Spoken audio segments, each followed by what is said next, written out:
Hola, ¿qué tal colegas? Un saludo muy especial para todos los colegas de Manizales, Colombia, Sudamérica.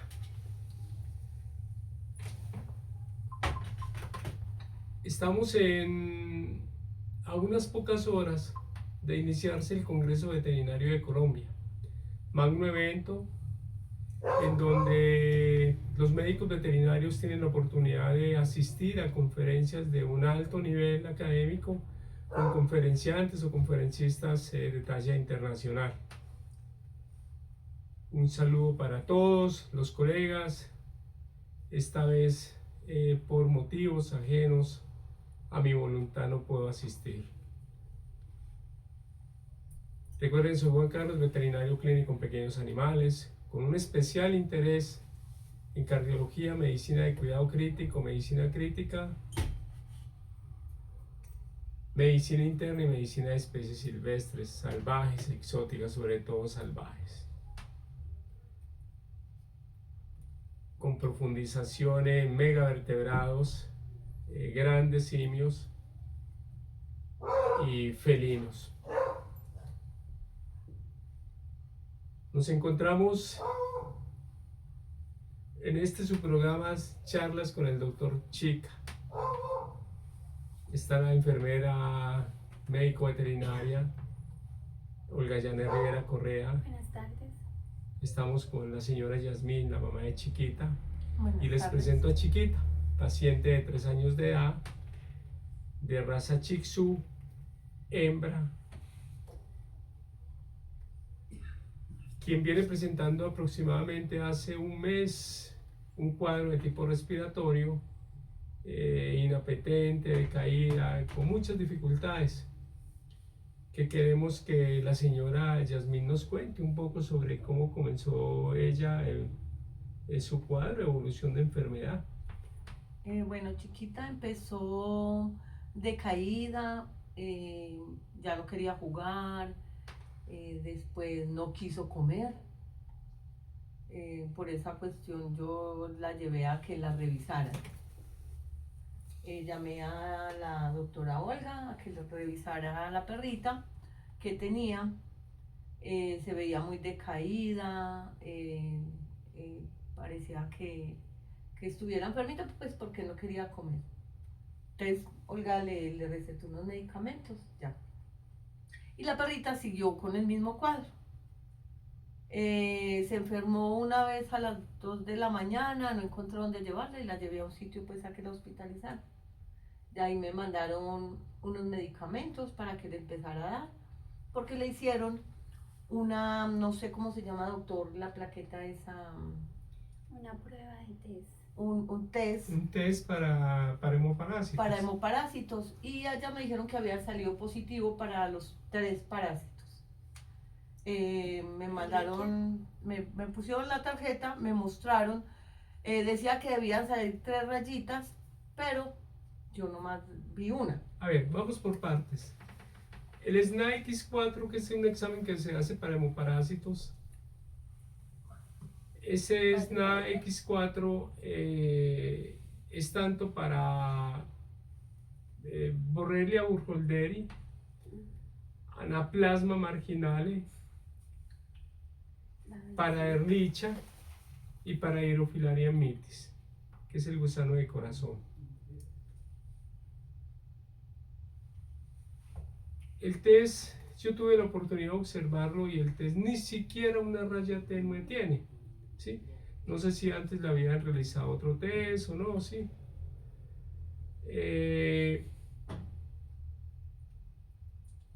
Quiero aclarar que cualquier procedimiento que Olguita, como la llamamos nosotros, realiza es siempre bajo el aval de nosotros los médicos veterinarios, ¿sí? Ok. Siempre ella nos consulta y nosotros pues le damos el enfoque muchas veces, entonces a veces toca así, sobre todo por la premura, sobre todo porque yo ya tengo dificultad para trasnochar, para tantas cosas. Bueno, entonces, pero es una persona que conoce bastante sobre el tema y todo esto, pero siempre siempre apoyada por nosotros.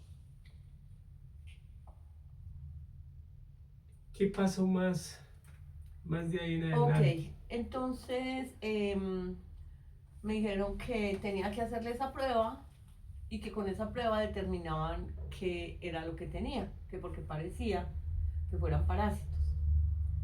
Le hicieron la prueba, me muestran el test.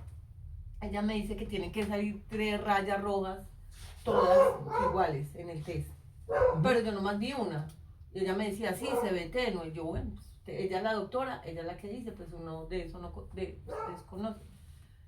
Entonces le dije, listo, perfecto, ¿qué paso a seguir? Me dijo, tiene que comprarle varios antibióticos, bueno, varios medicamentos, que fueron como 5 que yo le expliqué al doctor. Aquí quiero aclarar que cada raya es la que corresponde para cada uno de los test, ¿cierto? Exacto. O sea, no quiere decir de que tengan que salir 3 rayas rojas, porque no es así, ¿sí? En el test siempre hay algo que se llama control y está test. Entonces el control siempre va a aparecer la raya del control, ¿sí? Y cuando el test es positivo, entonces la raya del test marca como si fuese una prueba de embarazo. Sale, ¿Sí? sale Entonces, doble. exacto. Entonces uno va a ver 2 rayas, Dos rayas. que es la del control y la del test. Cuando solamente está la del control, pues el paciente no tiene la enfermedad. Si uno sospecha que el paciente, ahora en la parte clínica y el ojo clínico, digamos, en los médicos humanos, en los médicos veterinarios también es muy importante la experiencia y todo esto. Eso pues no es no es de discusión. Sí, es algo muy respetable. Pero si no aparece ni siquiera una raya tenue, porque a veces se presenta positividad, a veces un test es positivo solamente con una raya muy tenue en la parte de test. El control siempre aparecerá la raya. Ok, bueno, en ese caso yo no vi ninguna raya hacia arriba, solamente vi la del control porque, o sea, lo que me está explicando. Ella decía que ahí ¿Qué le estaban- hicieron allá en la clínica? Cuéntenos así de una ok. forma breve. Le pusieron, la inyectaron porque tenía fiebre, porque ella empezó a presentar cuadros de fiebre, la inyectaron. Para que muestre. Después la inyectaron y después me dijeron que tenía que empezar un tratamiento, porque tenía, no sé mencionar, Ehrlichia, Estaba con erlichosis, me sí. dijeron. Y también con el otro parásito, mejor Ujú. dicho que tenía los 3 parásitos. Perdón, sospechaban una fiebre de garrapata. Sí, Exactamente. yo quiero mostrarles aquí a las personas que están viendo el canal Sala de Emergencias y en diferentes plataformas. Quiero mostrarles cómo es un test, ¿sí? Entonces cualquier test, como una prueba de embarazo, aparece una raya en la parte de control y aparece otra raya en donde dice test.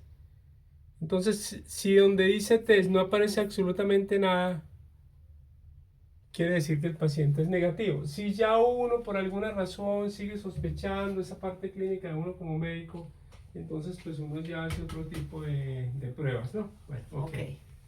Entonces me dijeron que tenía que seguir un tratamiento. Como eran 2 de la mañana, yo les dije, mañana entonces me hacen llegar los medicamentos. Yo los pedí y les dije que me los llevaran.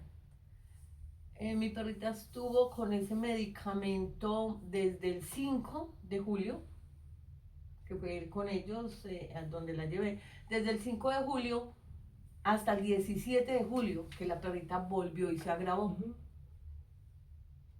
Entonces, al agravarse la perrita y no servirle los medicamentos, ella presentó un cuadro de asfixia. Presentó un cuadro de asfixia y ese cuadro de asfixia Sí, pues siga. pues me llevó a hospitalizarla de nuevo, el Sí. 17 de julio. Sí, sí. De ahí la perrita quedó hospitalizada hasta el 23 de julio, Sí. donde me entregan la perrita. Me dicen que la perrita ya está comiendo por sí sola.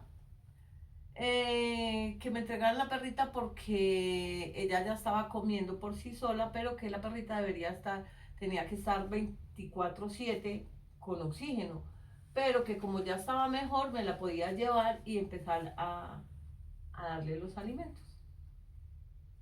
Yo me llevo la perrita el 23, el 24, y el 25, 26, 27, 28, 29, a los 5 días, la perrita vuelve y se enferma. Vuelve y decae. Vuelve y decae. Vuelvo y la llevo y me dicen lo mismo, que no, que es que tenía, que la perrita tenía, ¿cómo se llama? Esta enfermedad en la sangre. Leucemia. Que la perrita tenía leucemia, que tenía moquillo. Bueno, me dijeron un montón de posibilidades que podría tener la perrita en ese momento. Entonces, pues yo me asusto. Pues la perrita entró con hemoparásitos y ahora tiene moquillo, leucemia y muchas cosas, neumonía. Que tenía, perdón, antes en la clínica, antes de sacar la hospitalización, me dijeron que tenía edema pulmonar, que por eso debería permanecer en oxígeno las 24 horas, que porque ya no era capaz de respirar por ella misma. Entonces, bueno, debido a ¿Recuerda todas... usted qué diurético le estaban aplicando? Sí, ese se llama ¿Algún diurético de asa? furosemida. Le empezaron a poner furosemida, que para expulsar que el agua de los pulmones, que para que ella pues orinara más harto, no sé qué, en fin. Cuando el paciente está húmedo, frío, un paciente húmedo, frío, no se le pueden colocar diuréticos, pero es mi concepto personal, ¿sí? Ok, hay que tener en cuenta, pero yo no puedo hablar absolutamente nada porque yo no fui el médico tratante, no sé cómo estaba él, pero sí hay que tener en cuenta eso, colegas. Y es de que el paciente es húmedo frío, es mejor no colocar diuréticos porque puede desestabilizar mucho al paciente y puede producir efectos deleterios sobre la salud del mismo. Es eso. Cuando yo vi lo sé, ay, pero también te dijeron de que la perrita tenía un problema cardíaco gravísimo y que había que sacrificarla, algo así. También. ¿Qué fue Eso lo que fue, pasó? pues bueno, yo voy a contar un poco porque es que tuve inconvenientes en la clínica porque donde la llevé, los médicos, muy buenos médicos, sino que como la ven tantos médicos, no la ve uno, está el médico de la mañana, el médico de la tarde, el médico de la noche, entonces uno me decía una cosa, el otro otra, el otro otro. Uno me decía que estaba perfecto, que estaba evolucionando. Otro me decía que estaba estable, pero que estaba en estado crítico. Entonces, pues, era una zozobra diaria, ¿sí? Puedo hablar de las cuentas que fueron horribles. No, bueno, no hay necesidad, ¿no? Se sabe es que es por algo que enfático. Bueno, pero o sea, se sabe que todo paciente que está enfermo pues requiere unos costos, ¿sí? O sea, no es tanto por el costo, porque el costo es lo de menos. Yo sé que si un paciente está hospitalizado o un médico... Y el único responsable de esos costos es el dueño. Exacto, ahí voy yo. Entonces, ¿qué es lo que pasa? Como yo ya llevaba mucho tiempo pagando, yo llevo un mes pagando lo de la perrita, entonces digamos que llegué a un punto donde pues ya no me daba más para seguir pagando. Entonces pues les manifesté que era muy difícil para mí sostenerla a ella todo el tiempo, que con oxígeno, y el oxígeno costoso las 12 horas, ¿ya? Entonces el médico tratante me dice, pues si usted no puede sostener la perrita económicamente, yo creo que ella es una paciente ya apta para la eutanasia. O sea, si, lo que yo entendí en ese momento fue que si yo no tenía con qué pagar, entonces más bien la matara. Podemos traer la perrita hasta la madre para que veamos de qué estamos hablando. Tatiana, traes la perrita. Tati. Entonces, eso me dijeron, que si yo no la podía sostener económicamente, pues que mejor que le diera la eutanasia. Chiqui. Un dato curioso, ¿cuánto vale un oxígeno en una clínica 24 horas? 120.000 pesos las 12 horas. 24 horas eran Ahorita no. 240.000 pesos diarios. ¿Sabe qué? Esta es chiquita. ¿Sabe por qué yo le pregunto eso? Porque yo le pregunto eso. Porque muchas veces nosotros los médicos veterinarios no miramos todos esos valores agregados en un paciente. Entonces muchas veces ahorita nosotros no tenemos en cuenta el oxígeno que se le colocó. Y no, eso no es nada, ¿cierto? Resulta que una torre de alto flujo para oxígeno para un paciente y para brindarle, para poderle dar un apoyo respiratorio al paciente, pues esos son aparatos que valen millones, ¿cierto? Entonces esos aparatos hay que irlos depreciando porque con el uso del tiempo ese aparato va a sacar la mano y va a tocar que comprar otro para prestar un buen servicio en las clínicas. La gente a veces no entiende eso, de que no valoran eso, y siempre lo que resultan diciendo es de que esa clínica son unos ladrones, que son unos careros. Sí, no estoy hablando de su caso, sino que en general muchas veces la gente piensa eso. ¿Y qué pasa? Que lastimosamente ellos no tienen unas CPS constituidas como tal, como ya lo hay en medicina humana. Y entonces siempre a veces se habla de EPS y terminan siempre cobrándoles tanto, porque yo trabajé en una EPS. Entonces siempre la gente no es el mismo tratamiento que se da en una EPS en donde usted paga un copago y ya, por ejemplo, ¿sí? Habrá gente que paga copagos caros de 30, 40 mil, $10 por ejemplo, $15, qué sé yo, o hasta más. Hay gente que gana muy buen dinero y les toca cotizar mucho más alto. Pero a lo que yo voy es de que nosotros los médicos veterinarios no somos ningunos estafadores, nosotros no somos ningunos ladrones. A nosotros nos traen un paciente enfermo y lo único que nosotros hacemos, Yasmín, y para la enfermera Olguita, nosotros lo único que hacemos es mirar cómo nosotros vamos a darle un apoyo a ese paciente y cómo vamos a tratar de salvarle la vida a ese paciente. Nosotros en ningún momento estamos buscando, no creo. Sí conocí el caso de un doctor Huff que fue inclusive detenido en la cortina, por allá cerca de la cortina de hierro en Europa, en la Polonia antigua, porque él se creía la mano de Dios. Y entonces él era un gran médico, un gran cardiólogo, y él se daba el lujo, él decía que él era la mano de Dios. Y él se daba el lujo de, con su conocimiento y con su mano, sacar un paciente adelante, pacientes muy críticos cardiovasculares, pero él en las noches decía, este paciente no vive más, y entraba y le aplicaba la inyección letal. Sí. Pero eso, inclusive creo que hay un libro que se llama Error de Diagnóstico por Robert Huff, o Robert Q, algo así, no recuerdo muy bien, me disculpan. Entonces, a lo que voy yo es eso, que muchas veces los costos médicos veterinarios, quien los tiene que asumir es quien trae la mascota, quien los tiene que asumir es el dueño de la mascota. Y muchas veces la gente considera que si ese médico veterinario le cobra tanto por unos exámenes, tanto por oxígeno, tanto por tal cosa, entonces siempre... Y si se muere la mascota, peor, ese médico me mató la mascota, y de todos nosotros han hablado, ¿sí? ¿Me entiendes? Sí, yo entonces, entiendo, doctor. Eso, entonces quería resaltar como eso, porque es que nosotros, ninguno de nosotros, ni allá en la clínica, ni yo, ni nadie, no creo que hagamos las cosas a propósito. Que unos tienen más conocimiento que otros, es diferente. Eso es cierto, y que hay algunos que por su conocimiento pueden hacer un abordaje clínico mucho mejor del paciente, es muy posible, ¿cierto? Es muy posible. Que hay otros que están llenos de aparatos, de equipos, están especializados para su manejo, todo eso, y que eso da mucha más garantía, digamos, en cuanto a la atención de la mascota. Eso es posible, pero para terminar, digamos, eso es eso. Nosotros no matamos a nadie, todo lo que hacemos nosotros es en beneficio de la mascota. Bueno. Pues síguenos contando. Entonces, doctor, ahí es donde voy yo. ¿A dónde voy? Esta chiquita ahora, es la niña que dijeron que había que ponerle la eutanasia.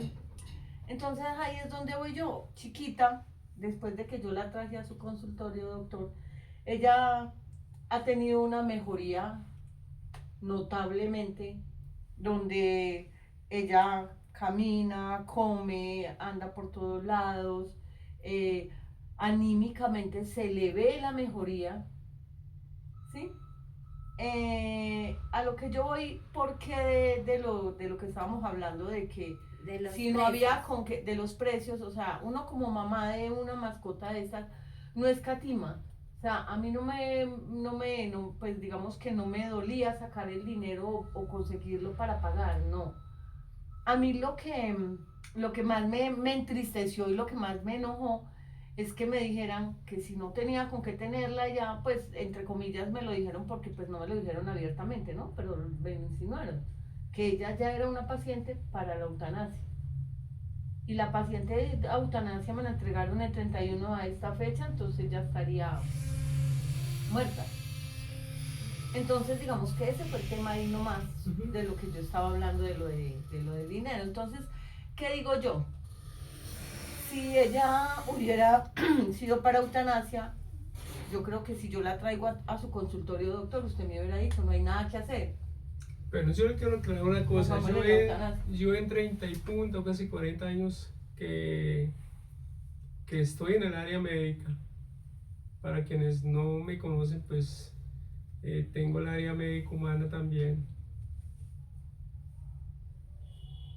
Nunca, en medicina veterinaria, nunca he eutanasiado a un paciente, ni se me ha pasado por mi mente. Se me ha muerto, claro, cantidades. Es lo que la gente no entiende. A veces, muchas veces los culpables de que una enfermedad avance en una mascota, muchas veces los culpables son los mismos dueños, ¿sí? Muchas veces los culpables son esos dueños cuando van y consultan con un médico veterinario, él les da las recomendaciones, él les formula, no compran los medicamentos, él les manda unos exámenes, no le hacen los exámenes, él les manda una dieta medicada, por ejemplo, como en este caso para Chiquita del renal, que ustedes lo van a llevar para dárselo a ella. Aclaro, yo no soy comerciante, ¿sí? Solamente me dedico a la parte médica. Pero sí manejamos concentrados. Sí, pero sí, lo que yo trato es de que no se sobreponga la parte comercial sobre la parte médica. Ah, no, obvio. Eso es lo que nosotros no hacemos acá. Entonces se manda lo que es. No me vendo a ningún laboratorio, no me vendo a ninguna casa de concentrados, formulo lo que yo considero que es bueno y no más. No hay que más cositas me den ni nada de eso, no.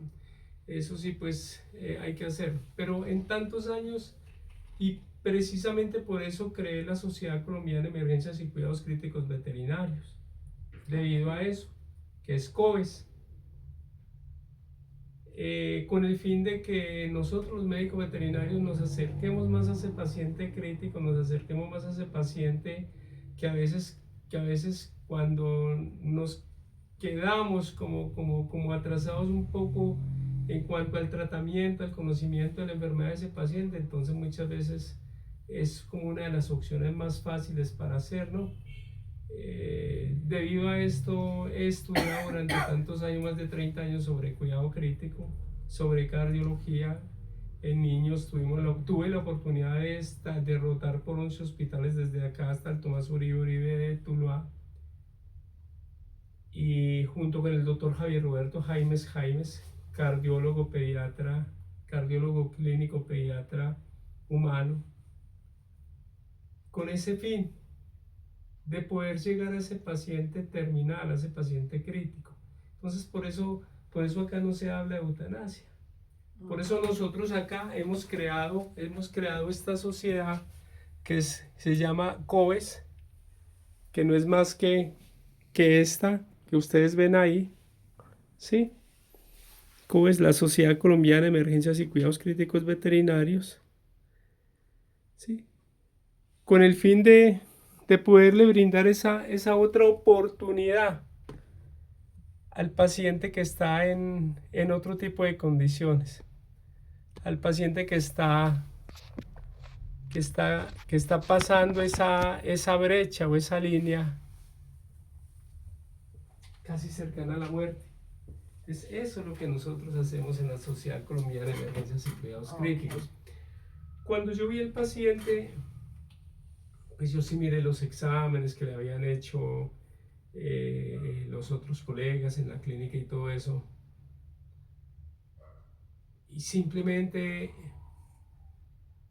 el único agradecimiento que uno debe dar como médico veterinario, sin hablar mal de ningún colega, es teniendo ya el paciente en su clínica y en su consultorio, y nosotros vivimos de los pacientes, ¿sí? Entonces,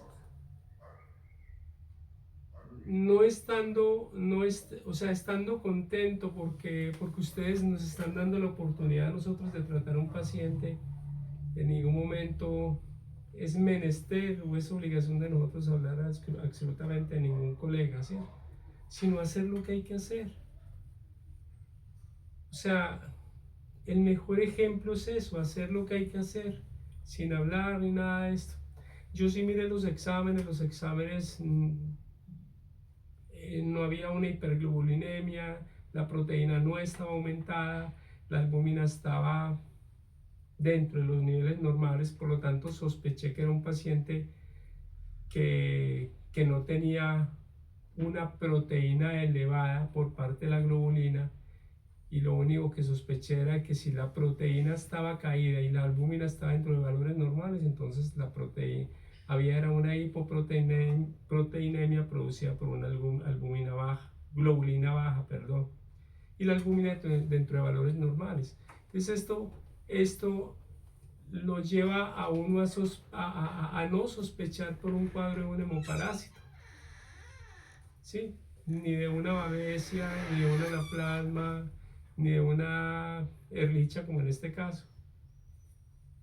Si vamos a mirar los test de hemoparásitos, pues falta borrelia, falta aerofilaria, y en otros países del mundo entonces enfermedad de Lyme, todo eso, enfermedad de fibras rocosas, que eso no hay por acá. Pero un paciente que vaya por ahí se puede contaminar, ¿es cierto? Entonces eso es lo que uno tiene que mirar, ¿cierto? Entonces yo dije, es muy difícil que tenga un hemoparásito, a pesar de haber una leucocitosis, las plaquetas tampoco estaban caídas, por debajo de valores normales no estaban, entonces, y no me daba la proteína, ¿sí? Lo otro, en ningún momento yo vi macroplaquetas en el extendido en la sangre, en el examen de sangre, perdón, en la química sanguínea. En el extendido de sangre periférica no había reporte de hemoparásitos, porque siempre debe haber un reporte de hemoparásitos, porque un cuadro hemático hay que hacerlo como con velocidad de sedimentación y cromatizado. Eso es un verdadero cuadro hemático. Cuadro hemático no se hace así solamente. O sea, cuadro hemático que no tenga velocidad de sedimentación, un BSG, no me gusta mucho un reporte, digamos así, sin velocidad de sedimentación y que sea cromatizado. Entonces, todas estas cosas, viendo una dismorfía o glóbulos rojos de todas las formas que indican una anisocitosis, ¿por qué? ¿Por qué? Porque el RW estaba elevado. Entonces, esto nos indicaba esto, y teníamos que pensar o si era un problema de tipo hepático, pero la verdad que la química sanguínea está muy pobre para uno entrar a determinar. Cuando a mí alguien me pide un favor y me dice qué puede tener este paciente, yo le digo, mire, en base a este examen que tenemos acá, esto es lo que yo veo. Pues yo no me pongo a extrapolar y a decirle cosas de exámenes que no se han hecho ni de pruebas que no se han hecho, ¿sí? Por eso es tan difícil a veces la clínica, porque es que la clínica es un conjunto de una cantidad de cosas y una cantidad de exámenes en donde uno lo que hace es un puzzle, un rompecabezas, y une, sobre todo cuando el médico es pues clínico. Entonces debe unir todas esas partes a mirar a ver qué es lo que va a salir de ahí, qué figura va a salir de ahí, en este caso, qué patología tiene el paciente. Entonces todas esas cosas se van dando así. Entonces un problema hepático para mí es muy difícil diagnosticarlo solamente mandando una ALT, que es lo que mandan en las campañas de esterilización. Ya les hacen una ALT con una creatinina para valorar riñón, y con la ALT no se valora hígado solamente. ¿Por qué? Porque la ALT lo único que mira es estructura hepática, pero faltan otras transaminasas como la AST, la GGT, la LP, que es una fosfatosacárida, Perdón, no las hay. en los exámenes que usted vio no estaban. No, en esos exámenes no hay, Ahí no está. hay unas Y transaminasas hicieron completas. aproximadamente fueron 4 exámenes que le hicieron. En el tiempo que estuvo fueron 4 exámenes de sangre, 3 radiografías de tórax, Pero el criterio médico debe 2 ser respetado. ecografías, donde en una de las ecografías me dijeron que aparecía el corazón de tamaño grande, que la perrita estaba teniendo problemas cardíacos. Lo que pasa es que cada uno que cada clínico mira a su paciente muchas veces desde su especialidad o su orientamiento o lo que más prefiere estudiar o tratar los pacientes, ¿cierto? ¿Cuál es el especial interés de cada clínico? Entonces, la percepción de un clínico que se dedica, digamos, a la cardiología, al cuidado crítico, muchas veces no es la misma de un médico que es general, por ejemplo, o el mismo médico de urgencias o el endocrinólogo. O sea, cada uno ve desde su punto de vista, ¿sí? Por eso uno no debe hablar mal de ningún colega, porque ni yo decir es que debieron de haberle hecho tales exámenes. No, no, lo que ellos consideran bajo su punto de vista es lo que ellos consideran necesario. Uno no puede entrar a juzgar absolutamente nada, y no quiere decir de que ellos sean más malos ni más buenos ni nada de esto. Entonces es eso. Entonces, y ya lo otro, por ejemplo, en un paciente así con una anisocitosis como este paciente, es ya entrar a pensar el por qué la anemia, por ejemplo. Entonces esa anemia muchas veces obedece a una deficiencia de ferritina, de hierro, se llama una anemia ferropénica, y para esto necesitamos medir saturación de transferrina en sangre, porque la que lleva ese hierro que lo mandamos en forma de sulfato ferroso, lo lleva al grupo venas ya a la médula ósea, y hace que se una la hemoglobina, y la hemoglobina es la que transporta el oxígeno. Entonces, si hay una muy buena hemoglobina, hay un muy buen oxígeno en los tejidos. Entonces el paciente al no estar desaturado, él va a respirar una respiración euneica, ¿sí? No va a estar taquipneico ni bradineico, o sea, no va a estar ni acelerado en su respiración ni va a estar bajo, sino que va a estar euneico, o sea, una respiración normal. Usted no va a estar haciendo un cuadro de Cheyne-Stokes, una respiración de Kussmaul, no va a estar haciendo eso. Y la respiración tóraco-abdominal va a ser una respiración tóraco-abdominal normal. Entonces, es eso. Entonces, siempre hay que hacer eso, o tomar una muestra de ferritina, eso vale 50.000 pesos en un laboratorio, quizás más, quizás un poco menos, o tomar una saturación de transferrina, que es la que transporta el hierro, en este caso sulfato ferroso que le mandamos. Como no hay los exámenes por el momento, no podemos mirar si hay una deficiencia de ácido fólico, si hay una deficiencia de cianocobalamina, que es lo que nos está creando la anisocitosis, o sea, la dismorfía o la forma irregular de los glóbulos rojos, con un hematocrito en 30, que lo normal es de 37 a 55, con una hemoglobina en 9,5, lo normal es de 12 a 18. Entonces, cuando no hay estas cosas, entonces le toca a uno entonces tratar de extrapolar un poco y ayudarles un poco a ustedes, es cierto, pero no es lo justo. Lo justo es que el paciente tenga unos exámenes y podamos actuar de conformidad con lo que es. Entonces es eso. Entonces lo que se hace en un paciente de estos y un paciente que tiene los leucocitos elevados, los neutrófilos elevados, que nos está indicando una leucocitosis, un cuadro. Al inicio de los cuadros virales hay leucocitosis y hay linfocitosis, al inicio, pero ya luego se estabilizan los leucocitos cuando siguen disparados con los neutrófilos elevados, y las bandas, que son los soldados nuevos entrenados, la policía con todas las armas, nuevos, jóvenes, entrenados. Entonces eso nos indica que es una desviación a la izquierda de tipo regenerativo, que el paciente se está defendiendo. Lo primero que uno tiene que hacer es mirar qué antibiótico va a colocar. Entonces comienza uno con el tratamiento antibiótico, que fue lo que hicieron los doctores en la otra clínica, y la paciente comenzó a mejorar, porque eso hay que decirlo. comenzó ella a estabilizarse un poco más, ¿cierto? Ah, sí, Entonces, eso fue otro médico sí. que la vio en la madrugada del 29 que la llevamos.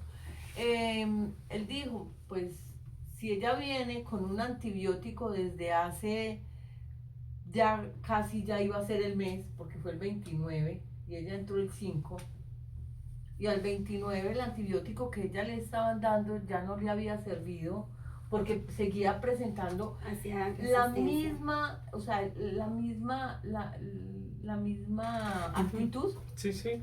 Entonces él dijo, no, será cambiarle, voy a probar otra cosa, le voy a poner otro antibiótico. Es que cuando un paciente A hace ver, sí. refractaria a un antibiótico a las 72 horas hay que reevaluar, eso está bien, ¿cierto? Eso está Ajá. bien. Hay que reevaluar el tratamiento y quizás mandar exámenes. Ahí es donde yo voy. Si uno le manda exámenes en cuidado intensivo, se le toman muestras a un paciente casi a diario, porque los marcadores bioquímicos para una enfermedad van cambiando. Yo puedo tener un paciente renal hoy con una creatinina en 6 y por la tarde estar en 11. Claro. Entonces, pues, en medicina veterinaria, si uno hace eso, vuelvo y lo digo, ese médico es un ladrón, es un sacador, perdón. Doc. Entonces le dicen a uno, no estoy viendo que vos lo digas, ¿sí? Entonces o le dicen a uno, mire, llévelo mejor a un sitio que es de campañas de esterilización en donde a le cobran menos, sí, pero la atención no es la misma, no es la misma. Entonces todo eso tiene unos costos. Entonces, ahora, ¿cómo uno recupera una hemoglobina, por ejemplo, que está bien caída? Entonces, si el paciente reúne los requisitos para una transfusión, se hace una transfusión. En perros, a diferencia de gatos, a pesar de que en perros hay varios grupos sanguíneos, al igual en gatos, en perros, a diferencia de gatos, se puede hacer una transfusión. Se puede sacar sangre a mono, por ejemplo, y colocársela a la perrita, ¿sí? Ya para una segunda transfusión yo ya no puedo colocarle la sangre de mono así normal a Chiqui, por ejemplo. ¿Por qué? Porque ya va a haber una reacción alérgica, el paciente me puede hacer un hecho anafiláctico y morirse, en este caso Chiquita. A la primera vez no. Pero si yo tengo un gato, ahí sí tengo que hacer prueba de compatibilidad desde la primera sangre. Desde la primera En sangre. perros por urgencia yo puedo sacarle sangre y colocarle. En gatos no, en gatos toca hacer examen. Pero de compatibilidad, pero en perros sí a la primera se puede hacer eso, ¿sí? Y mirar, y entonces ya uno mira cuál es la hemoglobina que yo espero subir. En este caso, eso cuando reúne las condiciones. Como el paciente no reúne las condiciones para una transfusión sanguínea, ¿sí? Vemos que el paciente no está oxígeno dependiente ya, el paciente le hicimos un electrocardiograma y tiene ritmo sinusal, tenía una taquicardia sinusal. Para los dueños de mascotas que no nos entienden, cuando uno valora un corazón y hace un electrocardiograma, uno mira muchos parámetros. En ellos, cómo está la frecuencia ventricular, la frecuencia auricular, si hay alguna arritmia cardíaca o no hay arritmia, o sea, si el latido cardíaco es uniforme o no, todas estas cosas, que no hayan signos de necrosis, de isquemias, de todas estas. En los perros sí hay infarto, lo que pasa es que son microscópicos, son intramurales, mas no de pared como en humanos. Entonces muchos médicos veterinarios dicen que los perros no hay infartos, sí los hay, lo que pasa es que son microscópicos. Son más pequeños. Y son ¿no? intramurales, no es como en el humano que se obstruye toda una coronaria, una descendente, por ejemplo, una derecha, una izquierda, no. Acá son muchos focos con muchos coágulos microscópicos que forman un infarto grande. Y lo vemos cuando la desviación del segmento ST hay supradesnivel o hay infradesnivel. Entonces nosotros decimos, hay una isquemia, hay una lesión del corazón o hay un infarto como tal. Todo eso lo da un electrocardiograma bien leído. Entonces, eso es lo que pasa. Pero si yo, por ejemplo, quiero restablecer la hemoglobina, entonces hay dos cosas. Lo uno es la fórmula de Ganzoni. ¿Qué es la fórmula de Ganzoni? La fórmula de Ganzoni lo que busca restaurar en ellos, Ganzoni con Z, es restablecer la hemoglobina. Entonces, voy a dar un ejemplo. Si yo tengo una hemoglobina en 9,5 y lo normal va de 12 a 18, entonces ¿yo qué espero? Pues no subirla a 18 ni a 15, subirla a 12, ¿cierto? O sea, o sea, la meta es subirla al borderline inferior, al límite inferior normal. Y de ahí para adelante yo puedo tratar de subirla un poquito más. Entonces, si la tengo 9,5 y lo normal es 12,18, entonces digo, la hemoglobina, la deficiencia de hemoglobina en este paciente es 2,5. 12 menos 9,5 que la tiene, 2,5. Esto lo multiplico por los kilos del paciente, en este caso, Chiquis 5 kilos. Chiquis llegó pesando 3,8, ¿sí? O quizás un poco más, pero estaba Quizás muy, un poco muy, menos. pero estaba Ella muy estaba caquética. pesando 3,6. 3,6. Y ahora están 5 kilos en promedio.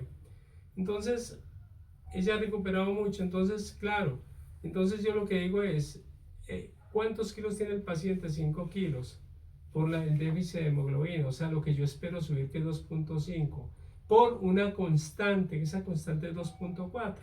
Entonces eso me da más o menos 30 miligramos de sulfato ferroso para yo restituir con la fórmula de Ganzoni el hierro en un paciente. Esto cuando yo tengo una prueba de transferrina, de saturación de transferrina, una prueba de ferritina, yo haría eso.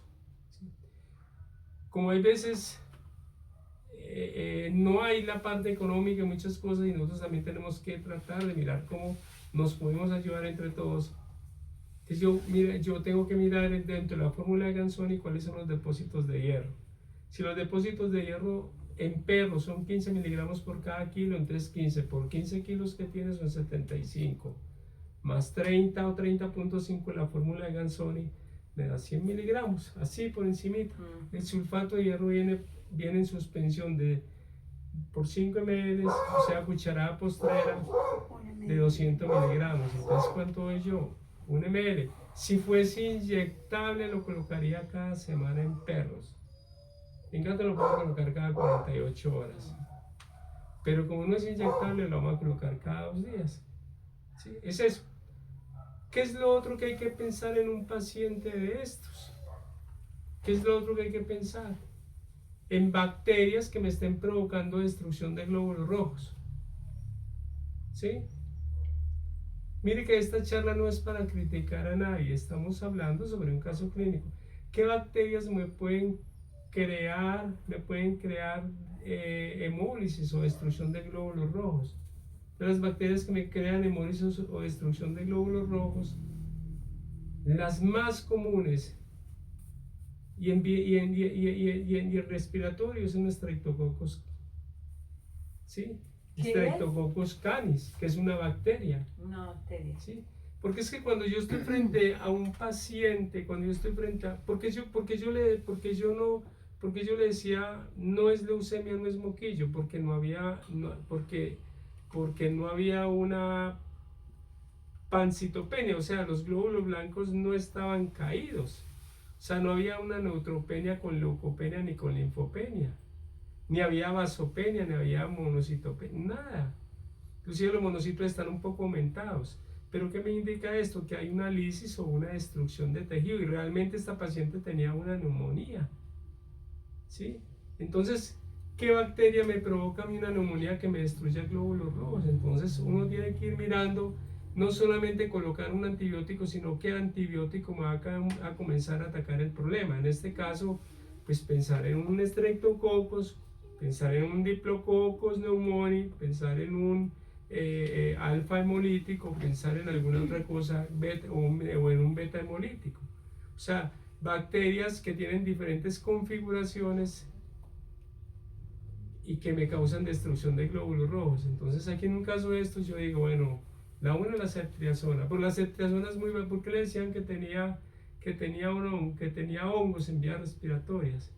Quizás estaban pensando en algún otro tipo de cosas, sí. Pero por ejemplo la ceftriaxona es muy buena en Mycoplasma hemófilos, por ejemplo. Si ella viene con ceftriaxona y no vemos mucha mejoría, pero sí ha estado muy estable, pero está muy desaturada, porque cuando ella llegó estaba saturando aquí por debajo de 80, 70 y punta y todo eso. Ahora ya se mantiene en 90, 92, 93. 94. ¿Sí? Lo esperado es 94, 96. Eso lo esperado. Pero un paciente que ha venido con un cuadro respiratorio, yo no puedo esperar que un paciente que tiene una enfermedad pulmonar obstructiva crónica me sature a 94. Para mí es normal que me sature en 92. porque viene con un cuadro crónico. Cuando yo me enfrento a un cuadro infeccioso en un paciente, yo primero lo primero que tengo que mirar es qué tejido está afectado. ¿Qué tejido está afectado? Entonces no es lo mismo que esté afectado respiratorio, a digestivo, a urinario, a piel, a neurológico, a cardiovascular, a endocrino, etcétera, etcétera, etcétera. No es lo mismo una infección en vías digestivas a una infección en vías respiratorias. Casi siempre son causadas por bacterias diferentes. Entonces, ¿qué tejido está afectado? ¿Cuáles son las bacterias que patogenizan más fácil estos tejidos? ¿Sí? Esa bacteria, ¿a qué grupo de las 4 cuadrantes de los antibióticos de control de bacterias pertenece?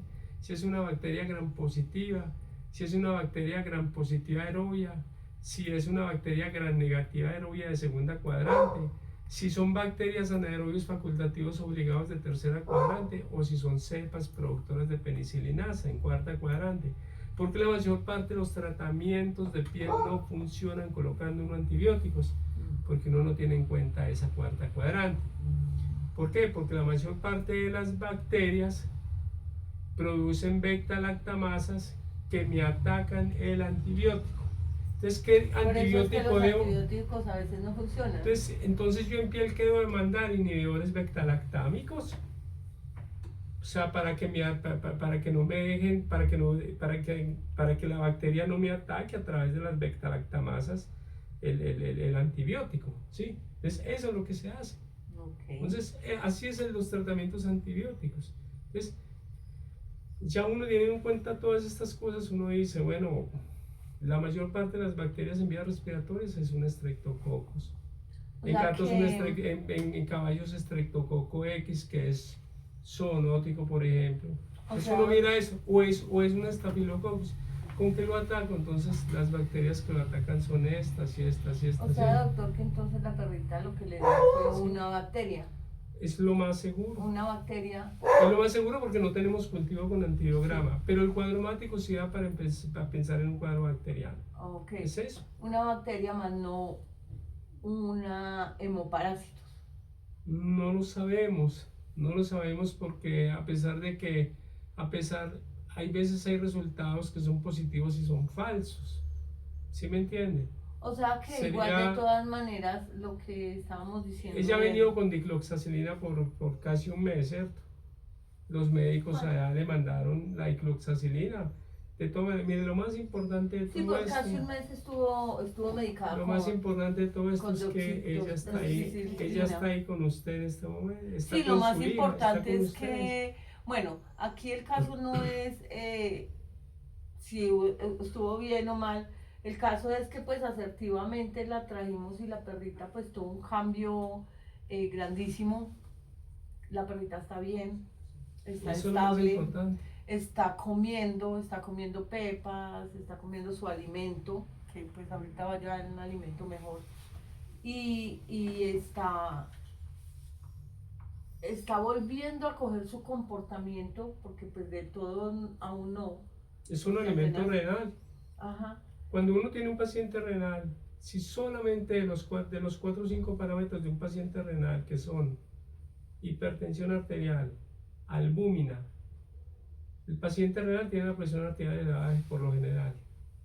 La albúmina la tiene caída en sangre y la tiene aumentada en orina, por eso se manda microalbuminuria. La relación proteína-creatinina va a estar alterada. La dimetilarginina asimétrica va a estar alterada y la creatinina. Son 5 o 6 parámetros. Pero cuando de todos esos parámetros, le mandó cuando solamente está afectada la creatinina, el tratamiento es concentrado renal. Cuando hay afectados otros parámetros, porque el paciente renal hay que valorar, y yo le mandé un chequeo completo que no se le ha hecho, ¿sí? Cuando los otros parámetros están afectados, como la proteína, hay tubulopatías porque la densidad urinaria está alterada, muchas cosas, entonces hay que mandar tratamiento renal. Por el momento yo no le mando nada porque no tengo exámenes, pero el concentrado renal le va a ayudar mucho. Ya le expliqué sobre la alimentación renal, todo eso. Es eso. Entonces, yo pienso pues que podemos dejar, más o menos esto es un resumen sobre todo lo que se ha hecho, ¿sí? es eso. Entonces, ahora si usted nos permite, pues podemos pasar este video para que los colegas lo vean, todo eso, y que quede en sala de emergencias. Si usted no nos los permite, no lo hago. Por eso yo muchos pacientes no los grabo. Hay médicos veterinarios que me han dicho, no, pero ¿por qué no con el paciente ahí? Y yo digo, por el respeto al paciente. Porque, No, porque hay dueños que no lo permiten, entonces no yo tengo, hago. no tengo el menor Bueno. inconveniente, o sea, si desea pasar el video lo puede pasar porque igual de pronto le puede servir a otra persona que tenga el mismo problema que mi perrita y que de pronto tenga la oportunidad de llevarlo a un sitio, digamos en este caso el doctor, donde digamos que asertivamente, como dice usted, sin tener todos los exámenes, pero basado en los exámenes pasados hechos, puede dar un diagnóstico y ver una mejoría de la perrita, o sea, lo que me ha pasado a mí. Bueno. He visto una mejoría notable en mi perrita. Bueno, de todas maneras, de parte del equipo médico, con Olguita y yo, pues le estamos muy agradecidos por haber confiado en nuestras manos, haber colocado en nuestras manos, no solamente en nuestras manos, nosotros los médicos somos un puente entre Dios y el paciente. Entonces, que nos haya confiado a todos eso.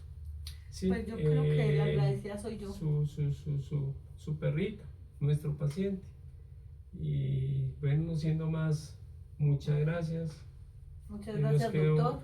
No, muy tranquila. Amable, y estoy muy agradecida con Olguita. Recuerde siempre con una ustedes. frase que dice: la medicina sin humanismo médico no merece ser ejercida. Bueno, es para todos ustedes un feliz día, que Dios Bueno, los bendiga y muchas que Dios gracias. bendiga. Gracias. Bueno, doctor, muchas gracias. Okay.